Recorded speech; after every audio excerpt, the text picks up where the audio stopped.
Fala pessoal, tudo bem? Sejam muito bem-vindos ao nosso 9º episódio do Que Não Fazer em Vendas. Hoje é um dia muito especial, a gente abriu uma agenda para conseguir falar com o nosso entrevistado, mas eu vou falar para ele daqui a pouquinho, vou falar sobre ele aqui daqui a pouquinho, mas olha só, o nosso 9º episódio está sendo gravado aqui nos estúdios da ABCcom, em parceria com a Vesa TV, você consegue acompanhar a gente pelo YouTube da Vesa TV e agora pelo Spotify, os nossos episódios estão lá, tá muito legal, criamos uma playlist específica para isso, então espero que você esteja curtindo a gente também nessa nossa segunda temporada, agora com entrevistas, episódios maiores. Normalmente você me vê aqui com o Hugo. Só que é o seguinte, eu falei para você que é um episódio especial. A gente está com um entrevistado aqui que dispensa comentários. Daqui a pouquinho a gente já vai abrir a câmera, eu vou falar um pouco mais sobre ele, tá? Os nossos episódios agora estão todas as terças-feiras, às 21h30 e com reprises também durante a semana, tá bom? Mas fica gravado, você consegue acompanhar a gente ao longo da semana, legal? Então vamos lá. Hoje o tema é o seguinte. Muita gente fala que vendas é talento, mas hoje eu estou com um entrevistado aqui que ele vai falar para você e mostrar para você que isto tem uma metodologia pronta para te dizer não só o contrário, mas para complementar esse tema. Eu estou aqui com o Thiago Muniz. Thiago, é um prazer gigante estar com você aqui. Muito obrigado pelo teu tempo, pela tua agenda, que a gente sabe que é extremamente corrida.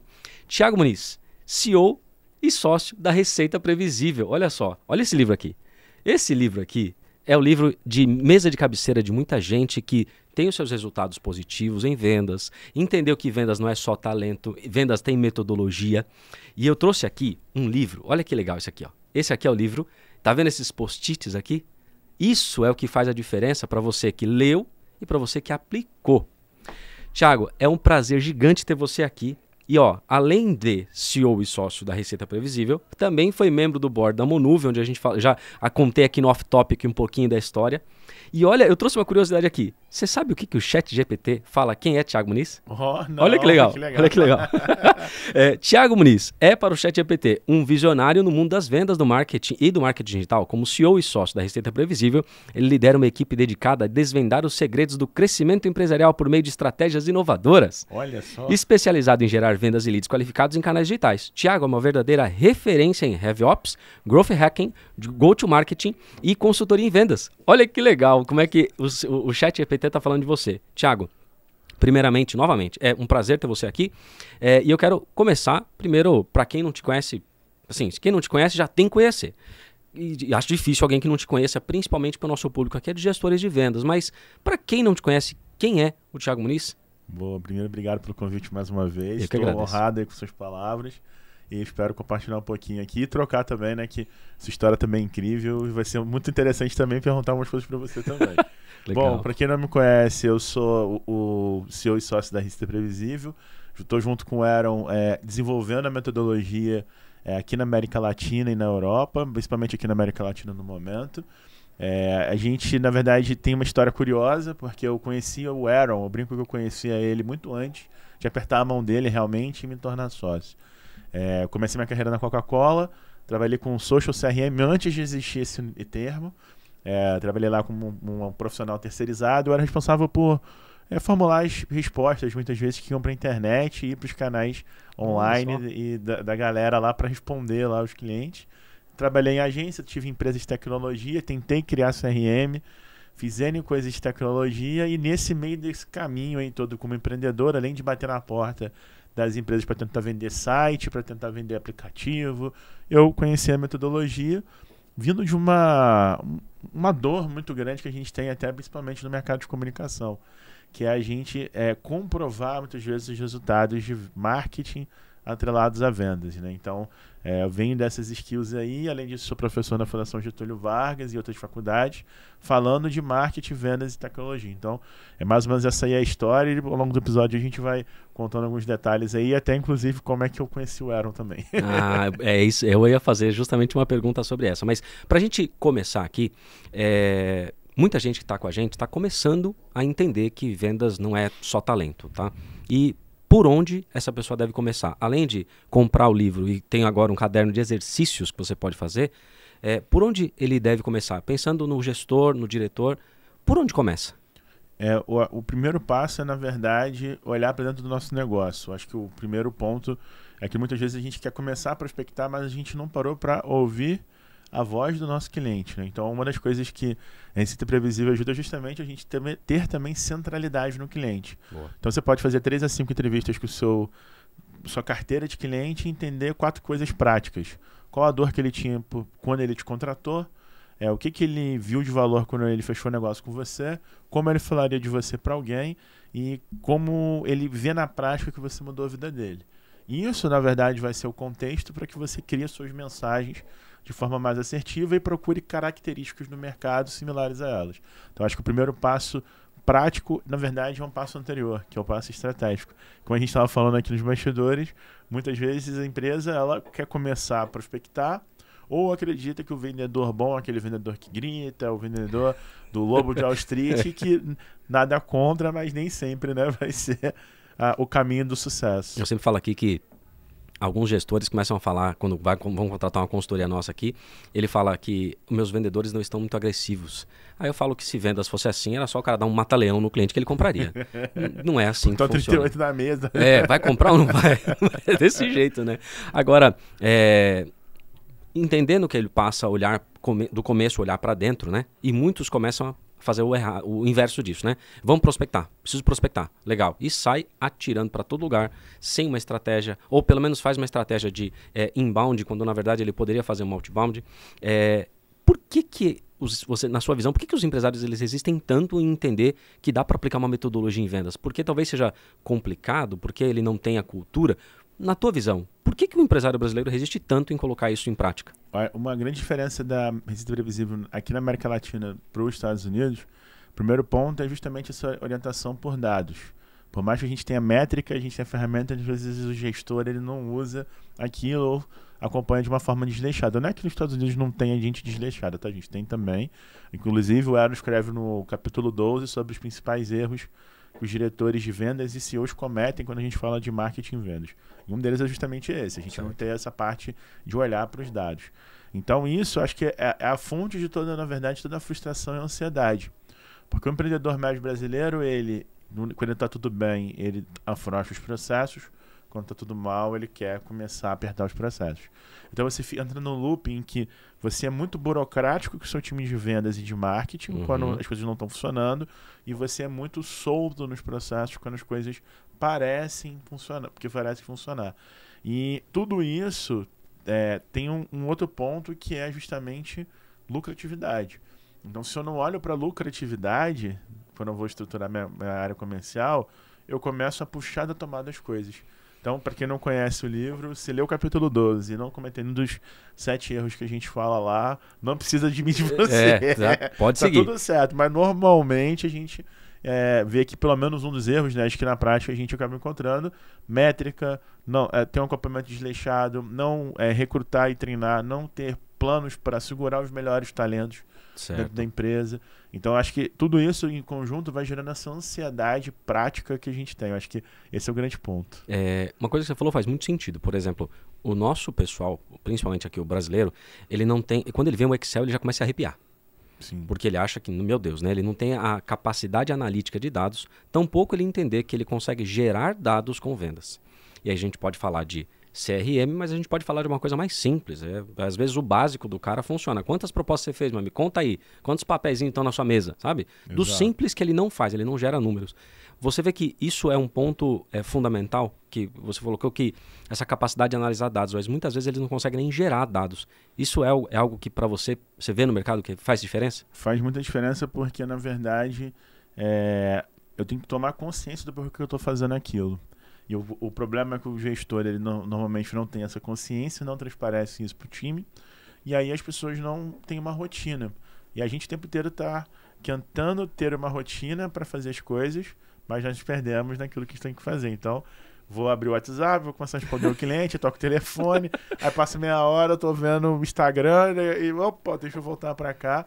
E aí a gente começa a não se organizar. Eu não me organizo, eu não gero número. Eu não gero número, eu não aprendo a interpretar.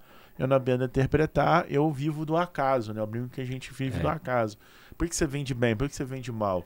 As empresas deveriam se preocupar menos se elas vendem bem e vendem mal, e sim se elas entendem, eu tenho noção do porquê aquilo acontece. Porque eu não controlo da porta para fora, né? Eu não consigo controlar o mercado. E acho que esse ponto da ter a consciência do processo da métrica é o que a gente, né, na prática, a gente acaba vendo muito na consultoria também. Você concorda comigo que Sim.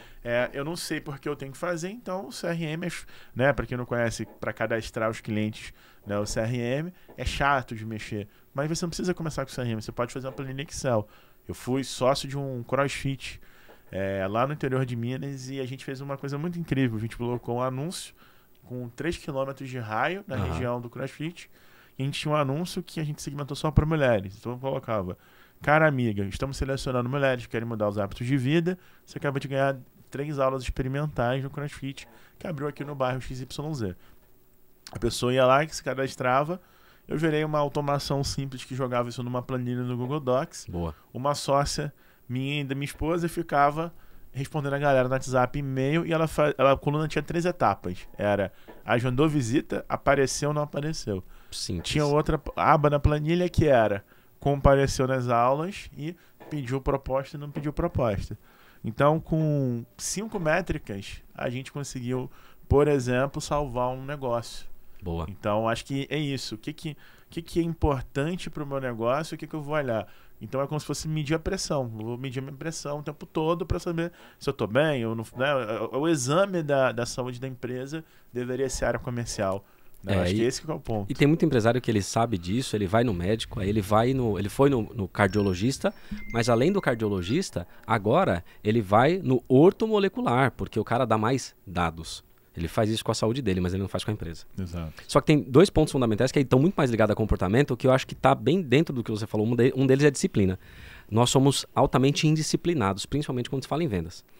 E o outro que eu vejo que é a ansiedade. Quando soma esses 2, dá muito a característica do empresário brasileiro. Exato. Ele começa a gerar dado. Vê se é assim no seu dia a dia.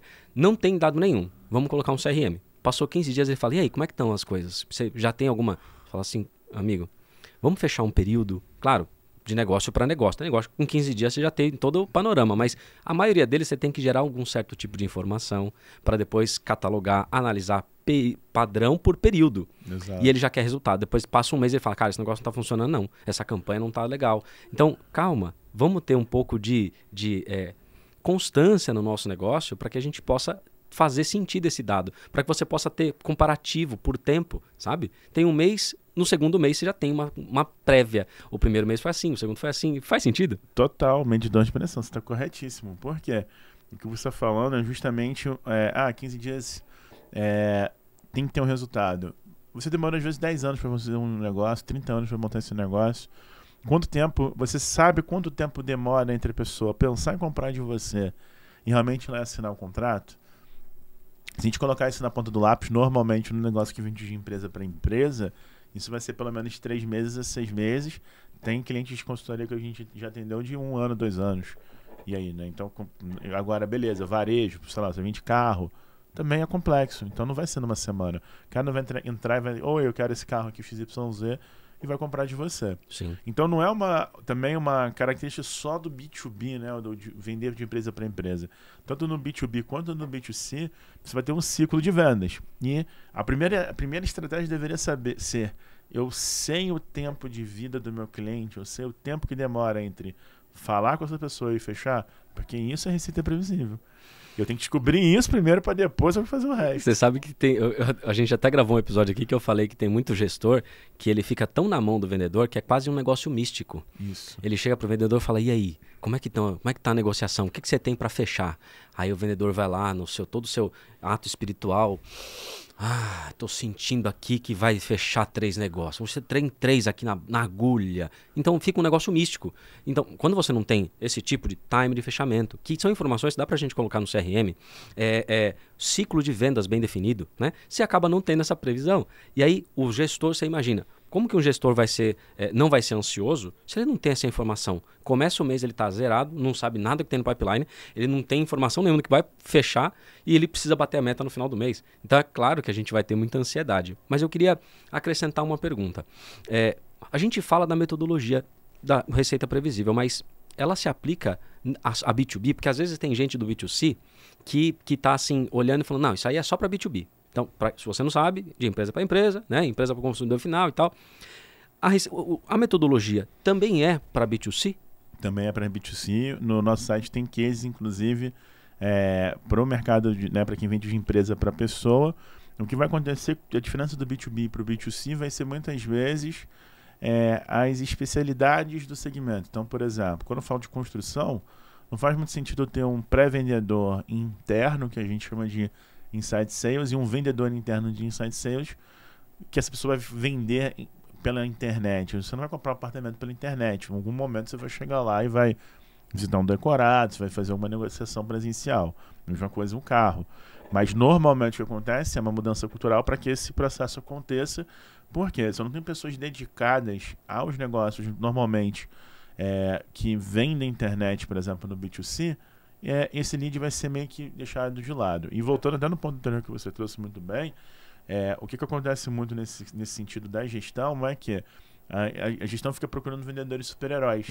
Sim. E a gente não tem super-heróis, né? Então, assim, pessoas normais não trabalham igual doidas, elas conseguem trabalhar uma produtividade normal, em que eu entendo que em alguns momentos vou ter que dar um gás, sim. Se eu falasse que a gente não tem, nos momentos seria hipocrisia minha. Sim. Ninguém aqui tá falando que você vai sentar e vai trabalhar um horário fixo bonitinho e tudo vai funcionar. Não, tem dia sim que é mais difícil, tem semana sim que vai ser mais difícil, mas não o tempo todo. Então, quando eu tenho uma estrutura, eu preciso de pessoas medianas, preciso de pessoas normais. Claro que você vai encontrar um talento, óbvio que você vai encontrar um dia um talento, mas você não pode depender dele, como você colocou bem. Eu acho que esse pano de fundo é principal. E aí, para quem também vende direto, né, digitalmente, por exemplo, vende online, por exemplo, também pode usar receita previsível. Então, eu tenho um e-commerce, eu tenho algum tipo de produto digital que eu vendo pela internet, eu posso usar o ser humano para, por exemplo, ir lá interagir com alguém que comprou, tentou comprar. Sim. Por exemplo, na nossa própria empresa hoje, os SDRs, além de falar com os clientes de consultoria, todo mundo que tenta comprar curso pelo site tem uma campanha de recuperação de carrinho. Então, a pessoa colocou o produto no carrinho e não comprou, gera um negócio no meu CRM e um pré-vendedor vai te chamar e vai falar: opa, eu vi que você estava tentando comprar, preciso de ajuda. Então, isso que é previsibilidade. Você tem uma série de ações em que você vai mensurando esses esforços e você vai padronizando não a individualidade de cada um, mas as questões binárias. Uma questão binária eu tenho que preencher o CRM ou não preencher. Se eu não preencher, eu não vou ter o dado. Se eu não tiver o dado, eu não tenho previsibilidade. Outra questão binária é, por exemplo, a passagem de bastão. Quais critérios eu uso para passar o lead de uma pessoa para outra? Outro critério é como eu negocio com esse cliente. Né? Porque muitas vezes fica na cabeça do empreendedor a política comercial dele. Então não faz muito sentido. Né? Então a gente criar uma cultura em que as pessoas seguem o processo não porque elas estão seguindo porque os consultores pediram ou o chefe pediu, e sim porque elas veem valor naquilo, porque aquilo ajuda no final do dia o trabalho. É fácil você se adequar a esse ponto? Não, mas é simples. E nem tudo que é simples necessariamente vai ser fácil. Porque tem muita gente na internet aí falando de receita previsível, falando de vendas e vários discursos que são muito legais e outros que são um pouco fantasiosos sobre a forma que você vai fazer as coisas darem certo. E no final do dia são pessoas. Preciso de pessoas que vão em algum momento executar aquele processo. E um ponto que você comentou que é importante. E a gente até gravou um episódio aqui na segunda temporada falando sobre salário fixo deixa o vendedor mole, né? E questionando essa questão, porque tem muito empreendedor que ele acredita que ele não precisa pagar salário fixo pro vendedor, porque, né, o vendedor faz o próprio salário com o seu comissionamento. Mas tem um ponto, né? Quando você pega alguém já estruturado, se essa pessoa tem uma capacidade financeira para segurar ali 1, 2, 3 meses ou até o tempo do ciclo de vendas fechar, ela vai ter uma expectativa de retorno desse comissionamento que vai suprir o que ela gastou, no mínimo assim. Ou ela vai querer algo fixo, que seja pelo menos para pagar ali um padrão de vida que ela já tem, para daí sim o comissionamento vira como uma coisa extra, ou que alcançar sonhos e o que ela quer, né? E o que eu tenho percebido é que no mercado tá difícil contratar vendedor. E aí, a gente, falando para o empreendedor aqui, ele tem que tomar uma decisão. Ou ele contrata alguém menos capacitado, investe mais em treinamento, paga um pouco menor no fixo, e mesmo assim não tá fácil. Ou você traz alguém de mercado já com uma certa experiência. você também tem percebido isso? E o que você pode dizer sobre essa questão do fixo variável? Como que você vê essa questão? O primeiro ponto da ter experiência e não ter experiência. A gente tem 2 cases no site que falam empresas do mesmo segmento. Então são 2 empresas de tecnologia e uma delas optou por trazer pré-vendedores que eram totalmente inexperientes para substituir pré-vendedores experientes. Essa empresa teve sucesso. E a outra empresa, ela teve sucesso porque ela, na verdade, ela pegou pessoas mais júniores e essas pessoas mais júniores eram mais abertas a seguir os processos. Então, o que a história está querendo dizer é que existem várias formas de fazer dar certo. E vai estar muito mais alinhado a como está estruturado o teu negócio do que uma fórmula, faça isso, faça aquilo. Então, tem como dar certo das 2 formas? Tem. Você colocou super bem, eu concordo plenamente. Quando a gente fala do assunto comissionamento, o comissionamento, na verdade, deveria ser o guardião do meu processo. Sim. Então, por exemplo, se a gente está vendendo caneca e a gente vende caneca amarela e caneca preta, então a gente tem que entender o seguinte: para a empresa, esse mês, a gente está com mais estoque da caneca preta, então a gente vai fazer o quê? Vai fazer uma ação de incentivo para que o vendedor venda mais caneca preta, porque vai ser melhor para a empresa. Ou, por exemplo, a gente está vendendo mais caneca preta porque a gente vende o mais fácil. E a caneca amarela me dá mais margem. Sim. E aí eu vou fazer uma bonificação, uma estratégia também para vender isso. E o empreendedor, ele fica muito amarrado a cravar na pedra um modelo de comissionamento e seguir isso o resto da vida, quando ele deveria revisar pelo menos por trimestre, pelo menos uma parte desse modelo. E a questão que você trouxe também muito bem do fixo e variável é como a gente faz exatamente na consultoria hoje. Boa. Se eu for trazer alguém sênior, eu vou garantir um período fixo para essa pessoa e depois eu vou substituindo também essa proporção entre fixo e variável. Assim como a gente não gosta de ser enganado, o vendedor também não gosta. Então tem que ser um jogo de ganha-ganha. Outro ponto também é quando eu vou mudar o modelo de comissionamento. Se eu vou mudar o modelo de comissionamento, eu vou calcular por um período pelo menos no modelo novo e no modelo antigo. Sim. Se o modelo antigo ganhar, eu pago o cara no antigo. Se o modelo novo ganhar, eu pago no novo. Normalmente, quando a gente estrutura esse ponto, a gente consegue ter sucesso em ter um comissionamento que funciona bem para a empresa, para o colaborador e para o cliente. Sim. Porque eu tenho que pensar naquilo que é mais lucrativo para o negócio, mas que resolve o problema do cliente no final do dia. Então, acho que essa é a composição. E contratar está muito difícil, sim. Eu vejo que os principais desafios têm sido, primeiro, você encontrar pessoas que deem tempo ao tempo. Então a pessoa, ela quer ganhar rápido, ela quer ganhar dinheiro rápido, mas ela não quer parar para aprender. Se eu vou vender caneca, ou se eu vou vender televisão, ou se eu vou vender carro, ou se eu vou vender equipamento, ou vou vender software de tecnologia, facilities, eu preciso ter um momento de educação, mesmo que eu já tiver trabalhado naquele segmento. Porque empresas no mesmo segmento têm culturas diferentes, processos diferentes. E a pessoa, ela quer pular a etapa. Não, já vendo bem, me põe na rua aí que eu vou vender. E esse cara, às vezes, ele se coloca nessa situação, mas no final do dia, o que acontece ele não consegue executar aquilo com resultado. E aí ele se frustra e troca de emprego. Sim. O primeiro ponto é esse. O segundo ponto é o tempo que a pessoa dedica para reclamar versus fazer aquilo que está sendo pedido. Que é a atitude. E isso a gente influencia, mas a gente não manda, né? Então, a motivação intrínseca tem que ser, cara, eu tô aqui para aprender, me desenvolver, contribuir, trazer alguns pontos, mas também ouvir. E eu vejo muito no mercado uma necessidade de botar problema em tudo, menos em si mesmo. Então, não dá certo porque eu não vendo bem, porque o sistema é bom, não é bom, porque você não me dá o benefício que eu quero. Não, sabe, dá um passo atrás. E o terceiro ponto é realmente entender melhor o cliente. As pessoas, elas estão procurando robôs, mas elas são humanos falando de forma robotizada. Então, na verdade, você deveria usar o robô para aquilo que dá para automatizar. E a gente, né, dá o show. E às vezes as pessoas ficam ali padronizadas. Acho que esses três são os 3 gaps aí para contratar. Olha só, indo nessa linha, eu vejo que implementar um processo, uma metodologia, ajuda muito quando você tem a saída de um vendedor. Por quê?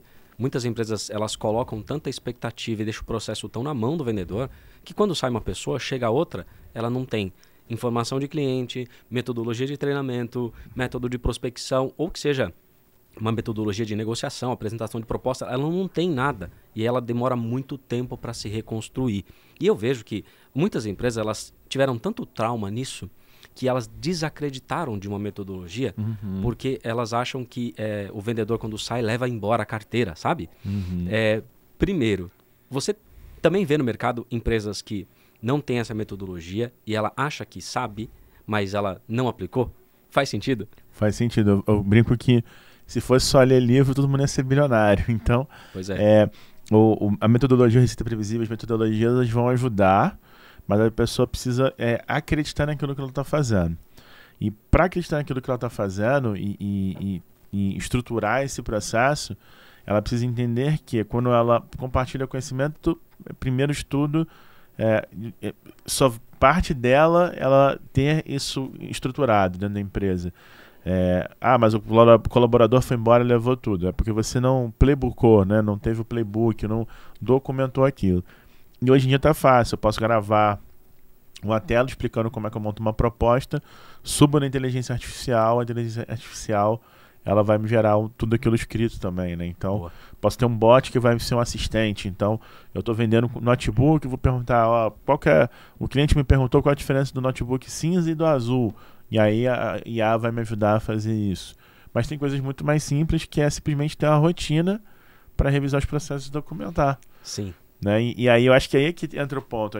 A gente está sempre procurando a grama mais verde e quando as coisas são mais simples. O Aaron fala um negócio muito que eu concordo muito que a gente tem que fazer as coisas, tem que encontrar o nosso modelo de sucesso.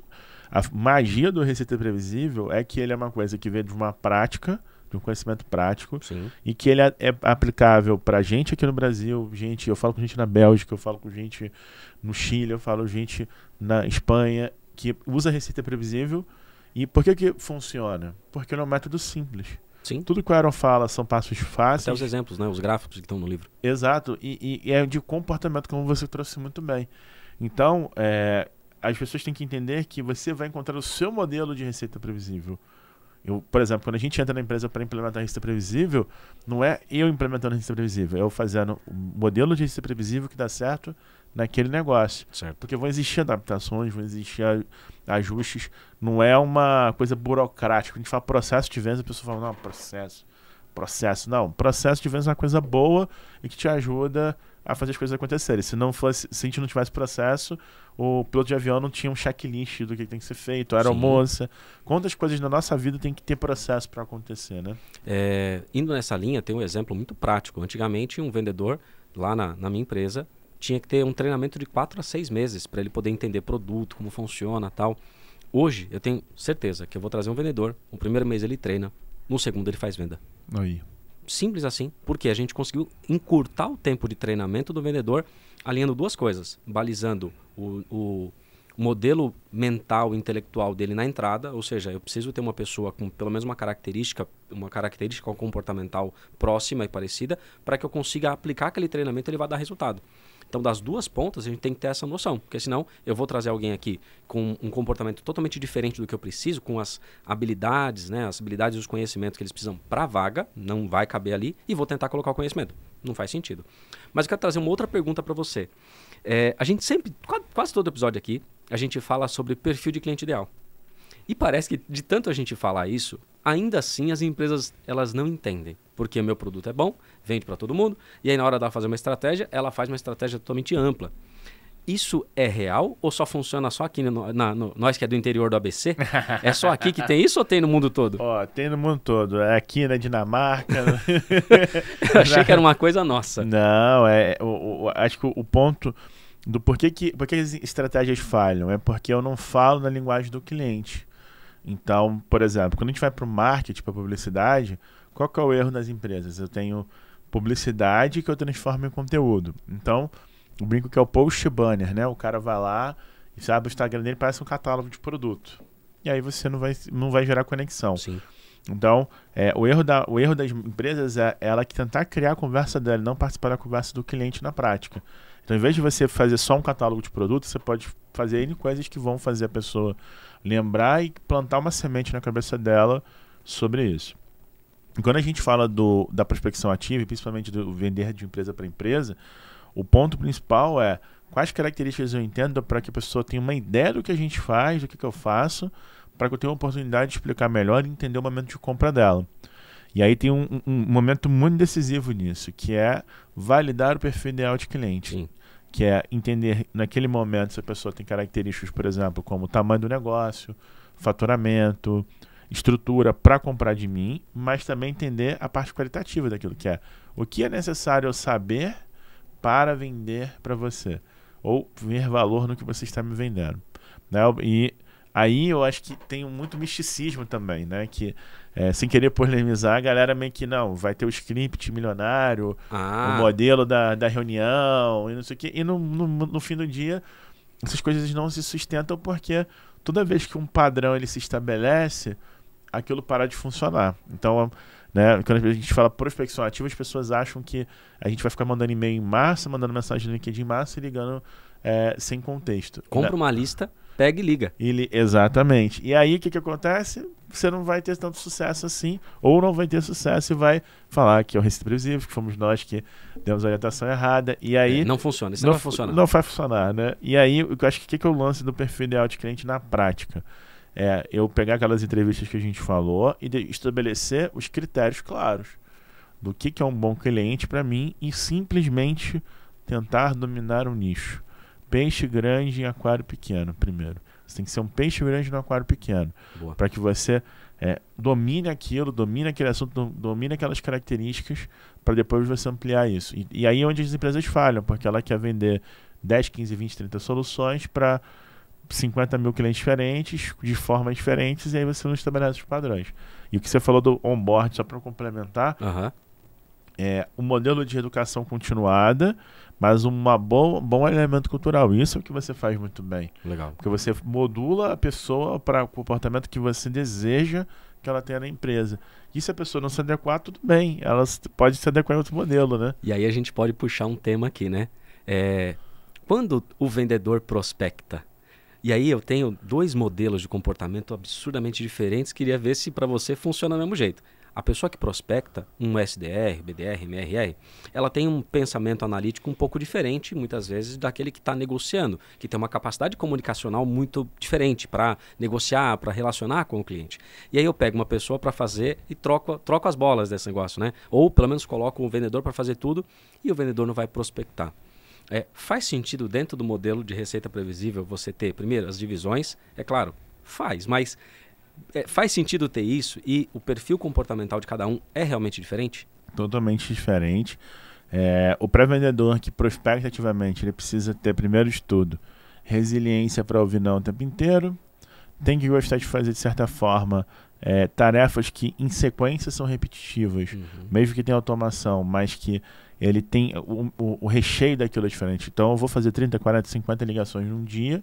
As pessoas atendem telefone. Hoje, mais de 70% das reuniões agendadas no Brasil são feitas por telefone ainda. Então o telefone funciona bastante. Pois é. E-mail vai funcionar, WhatsApp vai funcionar, LinkedIn vai funcionar, mas isso é fundamental. E uma questão interessante que você trouxe é quando especializar e quando não especializar, né? Porque eu não vou especializar quando eu tenho, por exemplo, um mercado extremamente restrito e um volume muito pequeno de clientes. Então, por exemplo, eu tenho 1000 empresas para prospectar no Brasil inteiro. Talvez especializar pode ser algo interessante, mas não é a sua principal prioridade. E especializar desabona o vendedor de prospectar? Não. Mas a ideia é que ele esteja com o funil tão cheio em que ele não tenha que depender disso.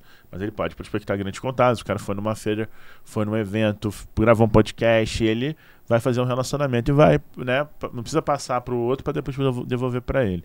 Então, acho que esse é o ponto do critério de decisão. E se eu vou começar, eu não tenho dinheiro para ter um pré-vendedor e o vendedor, eu vou pegar minha agenda e vou lá e vou bloquear os horários. Hoje eu sou SDR, amanhã eu sou meu closer, quinta-feira eu sou meu SDR, sexta-feira eu sou closer. Aí, meu amigo, que o bicho pega. Porque o cara não bloqueia a agenda. Aí surge uma visita. Ou um cliente manda um WhatsApp, ele para o que ele está fazendo e vai fazer. E vai responder. Eu costumo falar muito para eles sobre isso, né? Para os vendedores e para o pessoal que faz consultoria. olha a tua agenda de segunda a sexta quando você tem um negócio que funciona de segunda a sexta, mas olha a tua agenda de segunda a sexta, programa isso e separa o tempo para prospectar, para organizar o seu CRM. Eu não consigo fazer isso todo dia, mas sexta-feira à tarde às vezes você não consegue fazer ligação. Faz a organização do seu CRM, deixa tudo atualizadinho para que você tenha informação na próxima semana. E aí está um grande problema. E aí eu vejo uma outra coisa, né, que eu quero te perguntar. Quando eu devo colocar inbound, quando outbound? Ou quando eu coloco um funil Y aplicado, né? Muitas empresas não têm dinheiro, como você falou, para começar. Mas quando eu devo tomar a decisão, quando a empresa vale a pena tomar a decisão de colocar inbound, quando vale a pena colocar outbound? A gente usa alguns critérios para tomar essa decisão. O primeiro deles é o tamanho do mercado, quanto ele é conhecido ou não, porque quanto mais conhecido, mais fácil vai ser a gente, na verdade, aplicar o outbound. Porque se eu não tenho pessoas conscientes daquele problema, ou daquele produto, daquela solução, eu vou ter que fazer um trabalho grande de branding. Então, isso vai demandar tempo, dinheiro para poder aquilo começar a dar certo e tem que ser feito em paralelo. Vamos dar um exemplo prático. Eu vendo, por exemplo, um medidor de caneca de café e que ele vai me ajudar a entender se o café ele não está ácido o suficiente para me dar gastrite. Estou inventando um produto aqui. Caraca. Boa invenção, né? Vamos fazer. E aí eu vou falar com pessoas hoje que são inconscientes que isso existe. Então, naturalmente, aí eu vou ter um trabalho de branding muito grande para que o mercado conheça isso, para depois eu vender, né? Por exemplo, a área farmacêutica tem o complemento alimentar ou a vitamina. Antes da gente consumir vitamina, primeiro a indústria farmacêutica fez todo um trabalho para provar que na nossa vida era bom a gente, além de se alimentar, a gente tomava vitamina. Então teve tornar consciente aquilo, mexer num sistema de crenças de que eu tenho que criar um hábito. Então, se eu tenho uma solução que as pessoas não sabem que elas precisam daquilo, começar a prospectar nativamente talvez seja o melhor caminho. Eu acho que o primeiro ponto. Por exemplo, agora o inverso. Quando que eu começo pelo inbound? Tem cliente da Receita Previsível que eu começo pelo sucesso do cliente ou pós-vendas. Tem cliente que eu começo pelo inbound, tem cliente que eu começo pelo outbound. Para começar pelo outbound, normalmente quando eu vou vender algo que já funciona de certa forma com marketing. Então, normalmente são coisas que é o inverso. São produtos e serviços que as pessoas são conscientes do problema e da solução. Então, eu vou vender carro, eu vou vender apartamento, eu vou vender um determinado tipo de tecnologia que as pessoas já usam, como por exemplo produto para ajudar o workspace da empresa ou em segurança. Por exemplo, pegando até o exemplo da segurança, eu vou ter produtos de segurança que são conhecidos e que vão funcionar bem no inbound, e vou ter produtos de segurança que funcionam super bem, mas o cliente não sabe que tem aquele problema, então eu preciso prospectar para poder criar consciência daquilo. Então o primeiro ponto é esse. Boa. O segundo ponto vai ser justamente a gente compreender o seguinte: qual que é a quantidade de decisores que influenciam naquela venda? Porque quando você vai comprar um carro, você vai comprar um apartamento, você não decide sozinho sem falar com sua família para você fazer aquela ação. Sim. E no vender de empresa para empresa também. Então, quanto maior o número de decisores, mais complexo e o outbound vai ganhar um ponto, porque eu às vezes posso, inclusive, testar. É melhor eu falar direto com quem manda ou com quem influencia em quem manda. É uma estratégia que a gente tem. E o terceiro e último ponto nisso aí é justamente você entender o tamanho do seu ciclo de vendas e o tempo de pista que você tem para fazer isso. Porque quando eu tenho um investimento em marketing, eu tenho que pensar que, por exemplo, um investimento de marketing ele vai demandar de 6 meses a 12 meses para funcionar. Tráfego pago, eu vou gastar de 7 a 15 dias para testar uma campanha para vender com anúncio.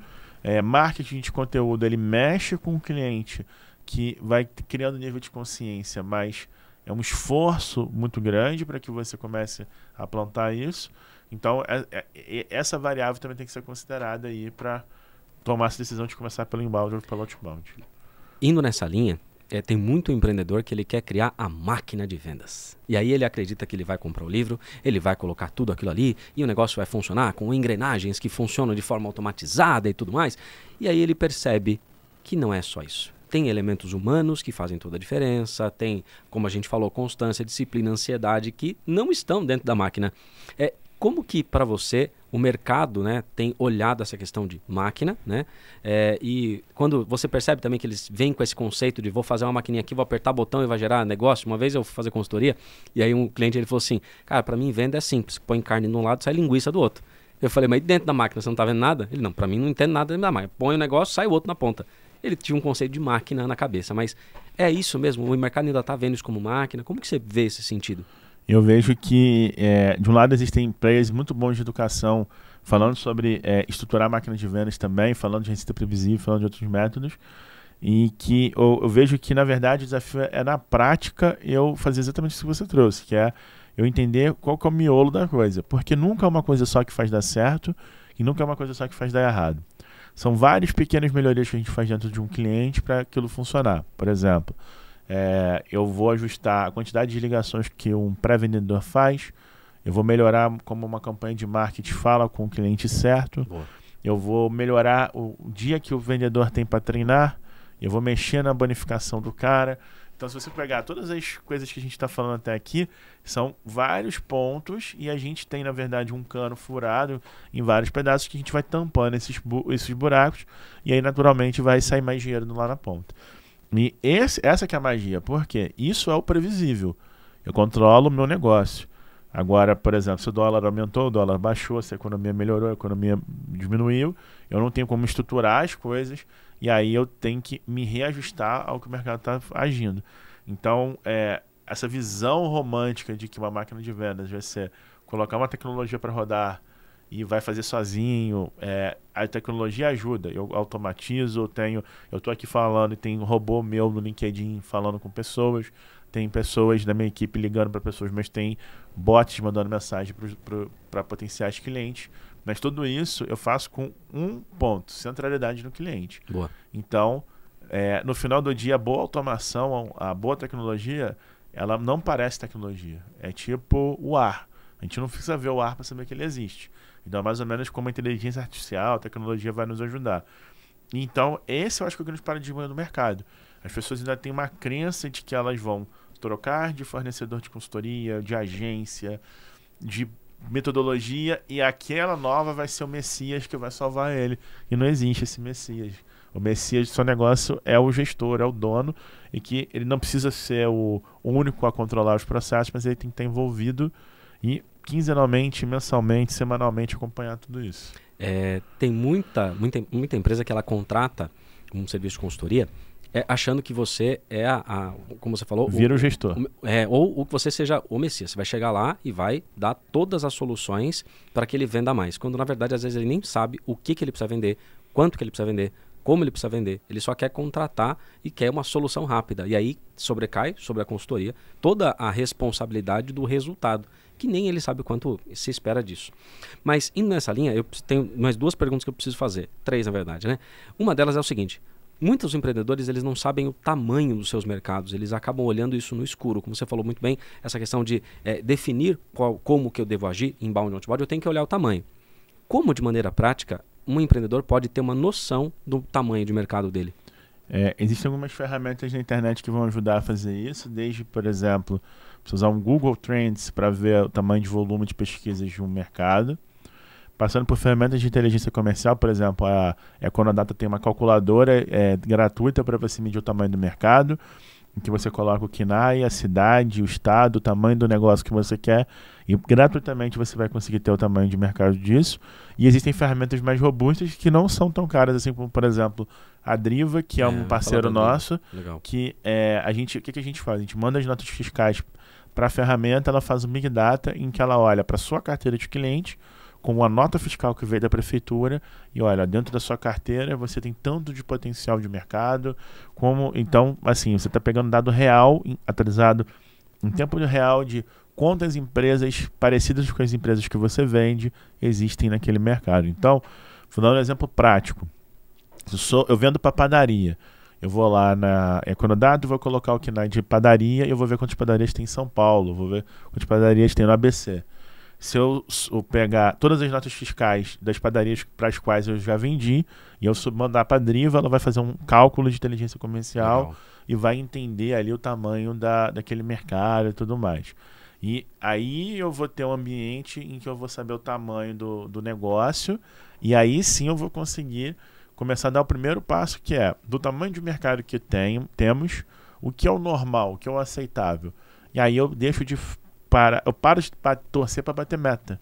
Porque eu não vou fazer uma meta nem fácil demais para ser batida no meio do mês, e nem a meta que dia 27, 28, o vendedor está empurrando a venda para poder bater. Então, daí vem o equilíbrio de tudo isso que a gente está falando, que é entender para onde eu vou, meu foco, como eu vou concentrar energia para dominar o nicho.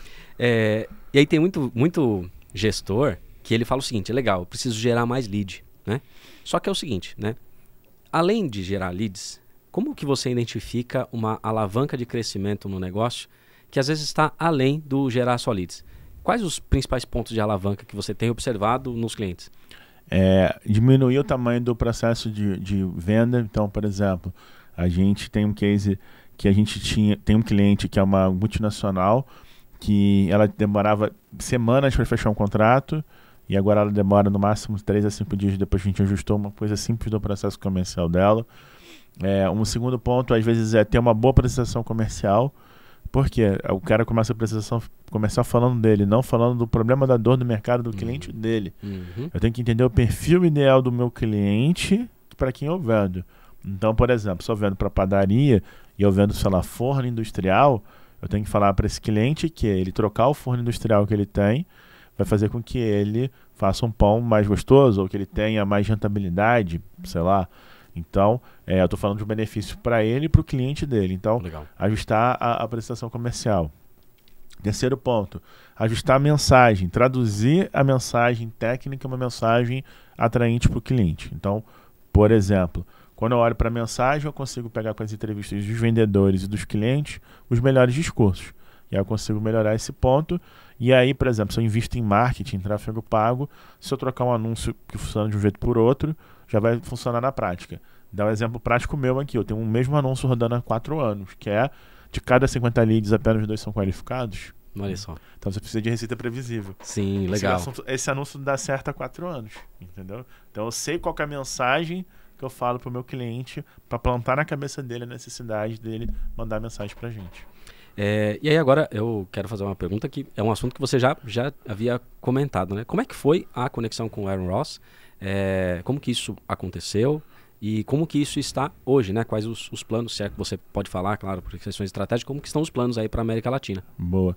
O Aaron, na verdade, ele fundou a empresa aqui no Brasil com outro sócio brasileiro, que é o Eduardo Miller, que tem uma outra operação que ela é uma ferramenta para você fazer benchmark de ferramentas de marketing e vendas, se chama B2B Stack, é bem legal.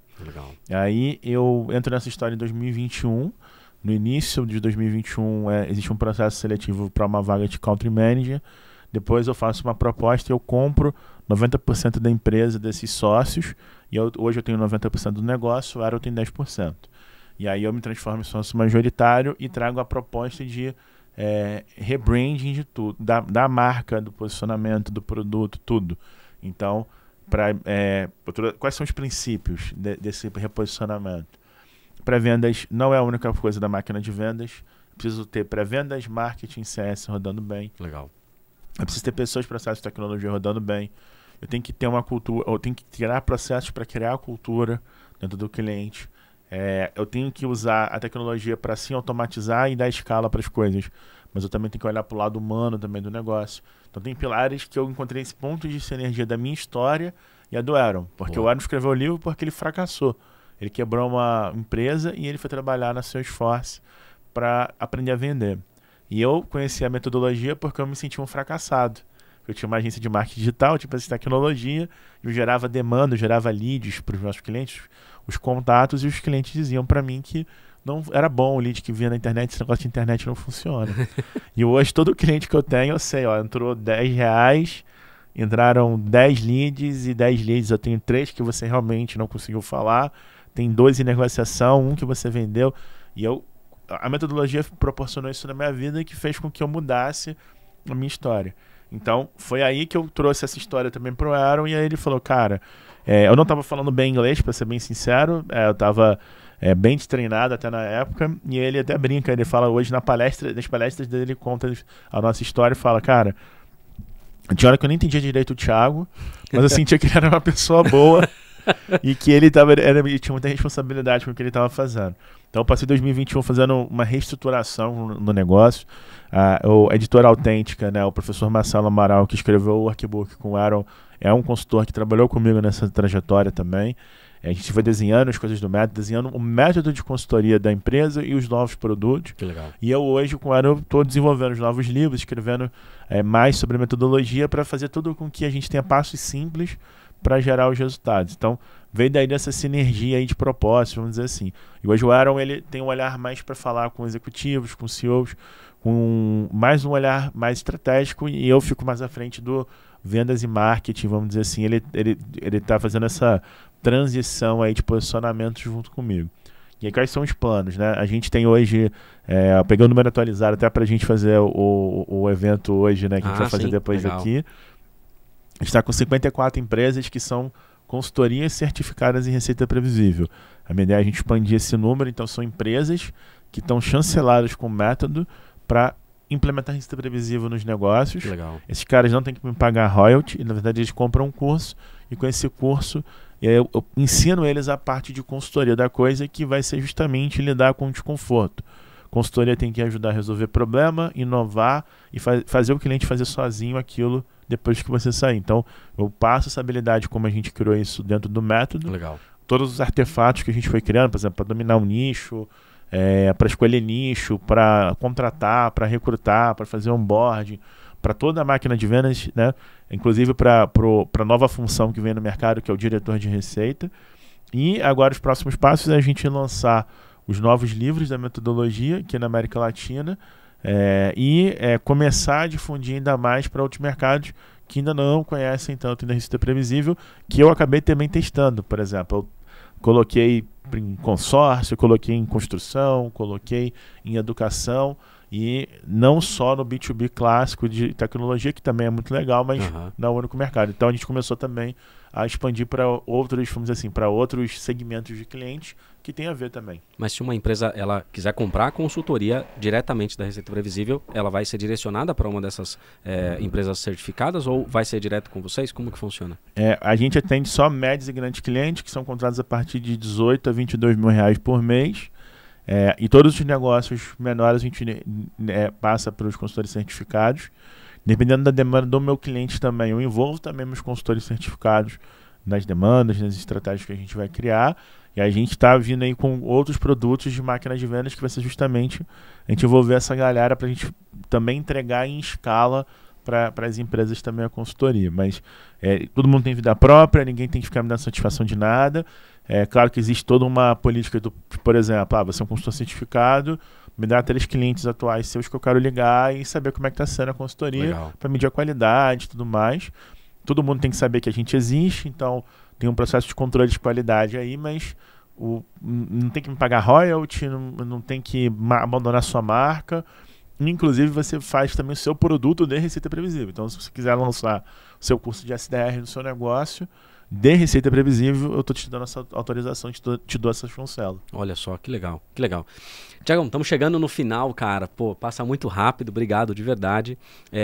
Quero que você deixe um recado final aí para a galera. Se tiver algum convite que queira fazer, falar um pouquinho mais, suas redes, por favor, pode falar com o pessoal. Boa, uma honra, prazer te conhecer. Foi muito legal. Obrigado. Excelente entrevista, parabéns pela condução, foi maravilhoso. Fiquei muito honrado, realmente, porque é uma pessoa que viveu também, tem uma excelente história.